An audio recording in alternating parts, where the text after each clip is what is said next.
का कोई संयोग तो आपको देखते ही चिढ़ पैदा हो जाएगी।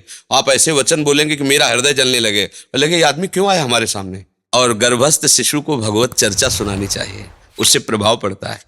जैसे माँ गर्भवती है तो चाहिए कि स्वयं स्वाध्याय करे या फिर परिवार के जन कथा कह रहे हो चुपचाप शांति से बैठ के सुने, शिशु में उसका प्रभाव पड़ जाएगा कि 5 वर्ष में मेरे पुत्र की आयु खत्म है, मर जाएगा। बड़ी चिंता हुई कि जीवन भर भजन करते रहे, तपस्या की, तो मैं इसे मृत्यु से भी बचा सकता हूं। उनको पता था, उनकी श्रद्धा थी, उनकी भावना थी। तो ये भाग्य को मिटा सकता है, साधारण थोड़ी मिटा पाता है, महापुरुष ही मिटा पाता है, उसमें सामर्थ्य होती है। निमेष पलक झपकना, इतने ब्रह्मा की पूरी आयु हो गई। महाराज जी आपके चरणों में कोटि कोटि प्रणाम। महाराज श्री, हमारी संतान जो हमसे उत्पन्न होगी, क्या वो अपने पूर्व कर्मों के अनुसार शरीर मिलेगा या माता पिता के कर्मों के अनुसार? अगर माता पिता के कर्मों के अनुसार उत्पन्न होगी तो क्या सावधानी रखें, कृपया मार्गदर्शन करें। वो तो आएगा अपने ही कर्मों से, पर उसमें दुख और सुख का अनुभव तुम्हारे कर्म उसमें सम्मिलित होंगे। अगर आपने पूर्व में जो जीव पुत्र रूप में आ रहा है उसके साथ अभद्र कर्म किए हैं, तो आकर के जीवन भर आपको जलाएगा, आपको दुख देगा। और आपने भद्र माने मंगलमय कर्म किए हैं तो जीव पुत्र बन के आएगा, तुम्हें सुख प्रदान करेगा। अब यदि इस समय भजन कर लो भगवान का, तो तुम उसके भी भाग्य को बदल सकते हो और अपने भी भाग्य को बदल सकते हो। ये भजन ही एक ऐसा कर्म है जो सब सुधार देता है। मार्कंडेय ऋषि के पिता महाराज मृकंड ने देखा, बहुत ज्योतिषाचार्य थे, कि 5 वर्ष में मेरे पुत्र की आयु खत्म है, मर जाएगा। बड़ी चिंता हुई कि जीवन भर भजन करते रहे, तपस्या की। पहले प्राय हम सब ऋषियों की ही संतान हैं, रहते गृहस्थ में थे पर पूर्ण ऋषि तपस्वी मुनियों की तरह हम सब ऋषियों की संतान हैं। जब गोत्र पूछा जाए तो देखो नहीं बोलते भरद्वाज गोत्र, याज्ञवल्क, हम सब ऋषियों की संतानें हैं। हाँ, तो उनको लगा कि कैसे क्या कर सकते हैं कि 5 वर्ष के बाद ये बालक जीवित बना रहे। अब पिता का कर्म शुरू हो रहा है। पूर्व संयोग इतने ही वर्ष का था, अब उनका नया कर्म काम कर रहा है। उन्होंने विचार किया, भगवान के भक्तों और संतों में विशेष सामर्थ्य है। यदि संतों को साष्टांग दंडवत करे और संतों का आशीर्वाद मिले तो मैं इसे मृत्यु से भी बचा सकता हूं। उनको पता था, उनकी श्रद्धा थी, उनकी भावना थी।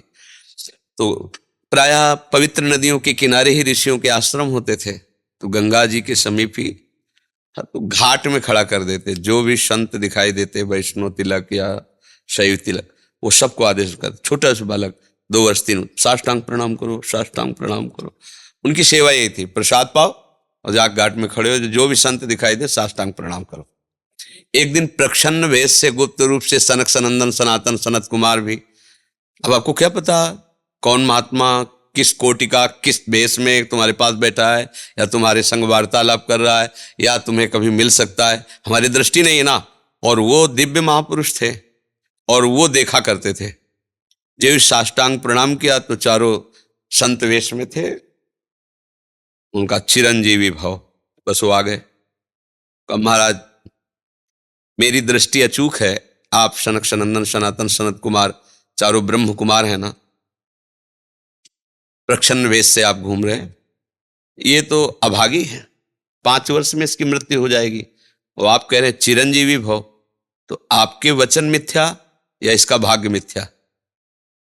इसी बात में बैठे थे कि कोई ना कोई महापुरुष जब फंसेगा तो ये भाग्य को मिटा सकता है, साधारण थोड़ी मिटा पाता है, महापुरुष ही मिटा पाता है, उसमें सामर्थ्य होती है। तो उनका ठीक है, चिरंजीवी तो रहेगा ही। तुम्हारी ज्योतिष से तुमको पता है किस मिनट में किस सेकंड में मृत्यु होगी। उस दिन प्रातः से लेकर के और मृत्यु समय तक भगवान शिव के मंदिर में शिव का आलिंगन करके इसे बैठाल देना, बस फिर और हम देख लेंगे। ऐसा ही किया, चारों ब्रह्म कुमार दरवाजे पे खड़े हो गए। तो ऐसे पुरुषों के पास यमदूत नहीं आते, साक्षात धर्मराज आते हैं।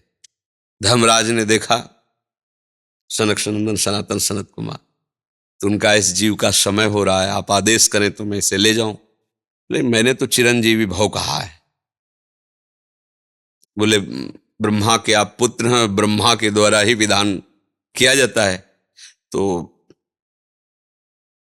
इतनी वार्ता हो ही रही थी कि भगवान शंकर प्रकट हो गए। उनका कि कुछ बदलना नहीं है, 5 वर्ष की आयु ना, हाँ 5 वर्ष रहे, मेरी आयु के 5 वर्ष रहे। भगवान ब्रह्मा जी एक सुई लेकर के ऐसे कमल में छेदे थे, आका 1 वर्ष हो जाता है। वो क्रम जब समय का नहीं, जैसे उत्तरायण दक्षिणायन देवताओं के दिन रात, ब्रह्मा जी का दिव्य 100 वर्ष का जो आयु का विवरण है ना, उसको जब पढ़ो तो होश खराब हो जाएगी। एक दिन में 74 मनु बदल जाते हैं, इंद्र बदल जाते हैं एक दिन में। और भगवान का समय, वो जो ब्रह्मा जी का समय, निमेष, पलक झपकना, इतने ब्रह्मा की पूरी आयु हो गई। 5 वर्ष उनके, आज तक मार्कंडेय जी जीवित है, उनको चिरंजीवी ऋषि कहा गया है मार्कंडेय जी का। अगर पिता भगवान का भजन करे तो अपने भाग्य और पुत्र के भी भाग्य को बदल कर जैसा चाहे वैसा कर सकता है। भावी मेट सके त्रिपुरारी। अगर भजन बल है तो फिर आनंद ही आनंद है, नहीं तो दोनों के कर्म संयोग से ही संयोग बनता है। तो तुम्हारे लो पुत्र रूप में आ रहा है। अभी हमारा आपका पूर्व जन्म का कोई संयोग तो आपको देखते ही चिढ़ पैदा हो जाएगी। आप ऐसे वचन बोलेंगे कि मेरा हृदय जलने लगे, बोलेंगे ये आदमी क्यों आया हमारे सामने। वो हमारा कर्म है जो आपको भी जला रहा है, मेरे को भी जला रहा है, दोनों में द्वेष पैदा कर रहा है। और अगर अच्छा देखते ही ऐसा लगा कि मानो हमने बहुत समय से अपने प्रियजन को बाद में देख, ऐसा लगता है ये तो हमारे बहुत प्रिय, और देखकर आनंद है, आप जाओगे खुशी हुई, हमारे खुशी हुई, क्या हुआ। कर्म ही सबको दुख सुख देता है और कुछ नहीं। अगर कर्म को कोई मिटा सकता है तो भगवान का भजन मिटा सकता है दूसरा नहीं। खूब प्रभु का आश्रय लेकर के उनकी लीला गायन करो, नाम जप करो, सब ठीक हो जाएगा। और गर्भस्थ शिशु को भगवत चर्चा सुनानी चाहिए, उससे प्रभाव पड़ता है। जैसे माँ गर्भवती है तो चाहिए कि स्वयं स्वाध्याय करे, या फिर परिवार के जन कथा कह रहे हो चुपचाप शांति से बैठ के सुने और नाम जप करे, तो गर्भस्थ शिशु पर उसका प्रभाव पड़ता है। जैसे प्रहलाद जी जब कयाधु जी के गर्भ में थे तो नारद जी अपने आश्रम में लेकर के उनको भी भगवत चर्चा भक्ति का उपदेश किया। तो ऐसे महान भागवत 5 वर्ष में विश्व विजेता हिरण्यकश्यप को परास्त कर दिया।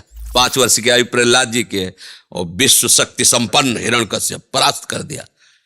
अभिमन्यु जी गर्भ में ही थे, चक्रव्यूह का भेदन की क्रिया बताई तो 6 द्वार भेदने की क्रिया तक वो जगती रही, 7वें वर्ष हो गई तो फिर वो, मतलब गर्भस्थ शिशु पर बाहरी चर्चा का प्रभाव पड़ता है, बाहरी आचरण का प्रभाव पड़ता है। यदि हम नाम कीर्तन, भगवत चर्चा, भगवत कथा वार्ता, तो उसमें भक्ति का अंकुरण हो जाएगा, गर्भस्थ शिशु में उसका प्रभाव पड़ जाएगा।